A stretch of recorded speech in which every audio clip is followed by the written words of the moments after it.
நிச்சயம் பானு.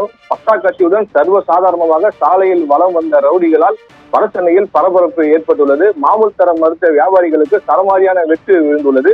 கத்தியுடன் கண்ணில் பட்டவரை எல்லாம் வெட்டி பகிர் கிளப்பிய சிசிடிவி காட்சிகள் தற்போது வெளியாகி பரபரப்பை அச்சத்தையும் தற்போது ஏற்படுத்தி உள்ளது. வடசென்னை வண்ணாரப்பேட்டை பகுதியில் துணி கடைகள், காலனி கடைகள், துரித உணவகங்கள் என ஏராளமான கடைகள் உள்ளது. இந்த பகுதியில் உள்ள ராமானுஜம் தெருவில் காலனி கடையை வைத்து நடத்தி வருவர் உசைன். அவரது கடைக்குள் நுழைந்த 6 பேர் கொண்ட கும்பல் கத்தியை காட்டி மாமூல் கேட்டதாக கூறப்படுகிறது. உசைன் தரம் மறுக்கவே போதையில் இருந்த அந்த கும்பல் உசைன் தலை, கை என தரமாரியாக வெட்டியது. கடையின் ஊழியர் யாசின் என்பவரை கத்தியால் வயிற்றில் குத்திவிட்டு தப்பி ஓடியுள்ளனர். தொடர்ந்து அருகாமையில் இருந்த உட்லாண்ட்ஸ் உணவகத்தில் உள்ளே நுழைந்த கும்பல் அந்த கடையின் உரிமையாளரான பஷீர் அகமதுவையும் கத்தியால் வெட்டியுள்ளனர்.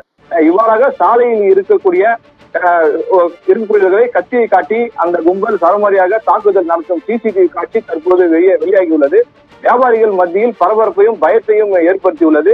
ரோந்து பணியில் போலீசார் இந்த பகுதியில் சரிவர செல்லாததால் இதற்கு காரணம் என அப்பகுதி மக்கள், வியாபாரிகள் குற்றச்சாட்டை வைக்கின்றனர். தப்பியோடியவர்களை வண்ணாரப்பேட்டை துணை ஆணையர் சக்திவேல் உத்தரவின் பேரில் தண்டையார்பேட்டை போலீசார் தனிப்படை அமைத்து சிசிடிவி காட்சிகளை வைத்து தேடி வருகின்றனர். அதேபோல் வடசென்னை பகுதி இரவு நேரங்களில் மது மற்றும் கஞ்சா போதையில் சுற்றித் திரியும் நபர்களையும் சாலையில் இருக்கும் ஆட்டோக்கள் மற்றும் இருசக்கர வாகனங்களையும் உடைத்து அராஜகத்தில் செய்யக்கூடிய சம்பவங்கள் தினந்தோறும் நடைபெறுவது குறிப்பிடத்தக்கது பானு.